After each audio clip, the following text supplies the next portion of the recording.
महिलाओं के खिलाफ आपत्तिजनक टिप्पणी के मामले में अब अखिलेश यादव के social media coordinator Manish Jagan Agarwal की बड़ी मुश्किलें।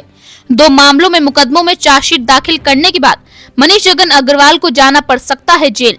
सपा अध्यक्ष अखिलेश यादव के बेहद करीबी कहे जाने वाले समाजवादी पार्टी के social media coordinator Manish Jagan Agarwal की मुश्किलें बढ़ गई हैं।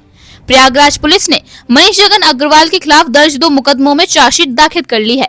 इलाहाबाद की सेशन कोर्ट में दोनों मुकदमों में चार्जशीट दाखिल कर ली गई है, जिसके बाद मनीष जगन अग्रवाल को अब कोर्ट में सरेंडर करना होगा, नहीं तो कोर्ट वारंट जारी कर पुलिस उसकी गिरफ्तारी कर सकेगी। मनीष जगन अग्रवाल के खिलाफ 18 अगस्त को दर्ज एफआईआर में पुलिस ने पर्याप्त साक्ष्य मिलने पर आईपीसी की धारा 354B, 507, 509 और आईटी एक्ट की धारा के तहत चार्जशीट दाखिल की थी। मुकदमा दर्ज होने के बाद मनीष लगातार फरार चल रहे थे। प्रयागराज पुलिस ने उसकी गिरफ्तारी के लिए कई जगहों पर छापेमारी की थी। करनालगंज कोतवाली के प्रभारी निरीक्षक ने दोनों मुकदमों में जांच पूरी कर कोर्ट में चार्जशीट दाखिल कर दी है। समाजवादी पार्टी से निष्कासित महिला नेत्री डॉक्टर ऋचा सिंह ने 5 दिनों के अंदर मनीष जगन अग्रवाल के खिलाफ दोनों एफआईआर शिवकुटी थाने में दर्ज कराई थी। दोनों मुकदमे उनके ट्वीट के आधार पर दर्ज किए गए थे। मनीष ने 18 अगस्त को ट्वीट कर ऋचा सिंह पर सीधे तौर पर नाम लिए बिना उनके खिलाफ अमर्यादित टिप्पणी की थी। ऋचा सिंह के लिए सूर्पणखा, आइटम और कूड़ा कचरा कहा था। समाजवादी पार्टी ने स्वामी प्रसाद मौर्य का विरोध करने की वजह से फरवरी महीने में ऋचा सिंह को पार्टी से निष्कासित कर दिया था।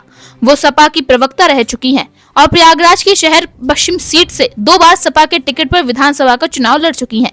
इसके अलावा इलाहाबाद सेंट्रल यूनिवर्सिटी में छात्र संघ की अध्यक्ष भी रही है। मनीष जगन अग्रवाल जनवरी महीने में भी विवादित ट्वीट के बाद पुलिस द्वारा गिरफ्तार किए गए थे। मनीष को छुड़ाने के लिए अखिलेश यादव डीजीपी ऑफिस पहुंच गए थे, जहां उनकी पुलिस वालों से झड़प तक हो गई थी। ऋचा सिंह ने अपनी एफआईआर में मनीष से जान का खतरा बताया था। आरोप है कि मनीष ने उनके खिलाफ अमर्यादित व घटिया शब्दों का इस्तेमाल किया था और उन्हें विशैली व नगरवधु जैसे अपमानजनक शब्द लिखे थे। मनीष जगन अग्रवाल को इसी साल जनवरी महीने में सोशल मीडिया पर अमर्यादित पोस्ट करने के आरोप में गिरफ्तार किया गया था।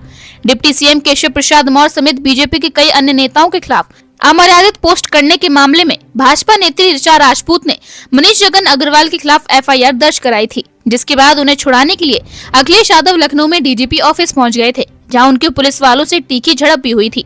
बाद में मनीष को जमानत पर छुड़वा लिया गया था। समाजवादी पार्टी ने इसी साल फरवरी महीने में पार्टी के फायरब्रांड नेता महिला नेता डॉक्टर ऋचा सिंह को अनुशासनहीनता के आरोप में बर्खास्त कर दिया था। स्वामी प्रसाद मौर्य द्वारा सपा में शामिल होने के बाद अगड़ों पिछड़ों को लेकर सवाल उठाए जाने के बाद ऋचा सिंह मुखर हो गई थी।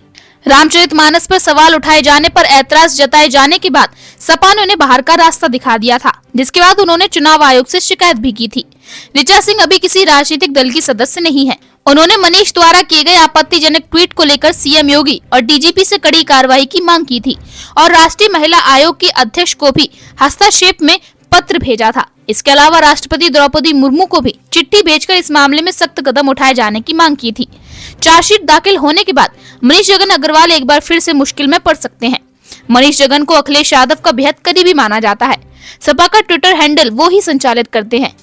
उसने अपनी एक्स प्रोफाइल में अखिलेश यादव को अपने लिए धरती का साक्षात भगवान बताया है। ब्यूरो रिपोर्ट, सत्यम समाचार, यूपी UK।